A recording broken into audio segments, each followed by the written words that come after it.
Hi, I'm Rachael Hughes. I'm the CEO and founder of Living Hope, charity working with the street kids in Russia.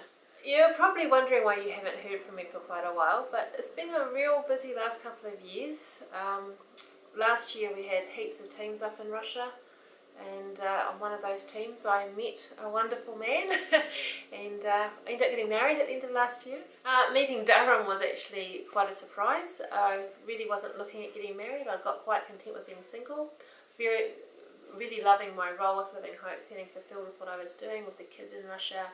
Plenty of male friends in my life, didn't feel I was missing out on anything. So it was quite a surprise to meet a man and realise I wanted to get married. But it was great that I met a man that I knew would be actually part of what I was doing, and I wouldn't have to choose between husband and ministry. So Durham came up to Russia as a volunteer on a building team to help do some building and maintenance on our centre in Russia. And while he was there, I got to know him a little bit, but got to know him better back here in New Zealand. I realised that he was the man for me, not just for me, but for Living Hope as well.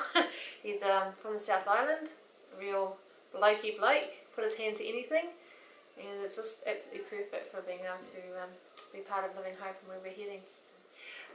Being married has made quite a difference to my role. I'm still CEO and still, director of what's happening up there, but I now have somebody I can share ideas with, somebody that supports me, that encourages me.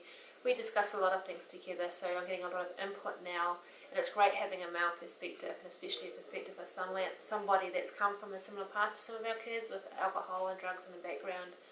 And so it's been really great having his influence when it's coming to work with the teenagers and the whole tough love thing. It's been really good. And his skills is very broad. He's got a broad range of skills, from building to fixing things, plumbing, anything that needs to be fixed he can do. He can even empty the sewage tank when it overflows. So there's pretty much anything that he can get involved with. And working with the staff, he's got great leadership skills and ideas on how to work with people as well. So it's been really fantastic.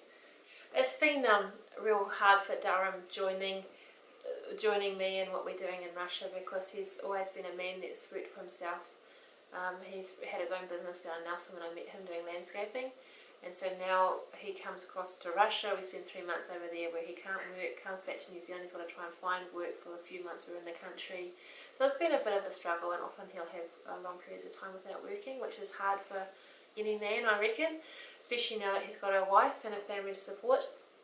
I've for 15 years now lived off support. I've never received an income from Living Hope, and so now suddenly we're married, and so there's a family, and especially with a child, and so there's a lot more expenses, but we still have chosen not to withdraw a salary and just to believe that the money will come in when it needs to pay the bills, and that Durham will get work when he can.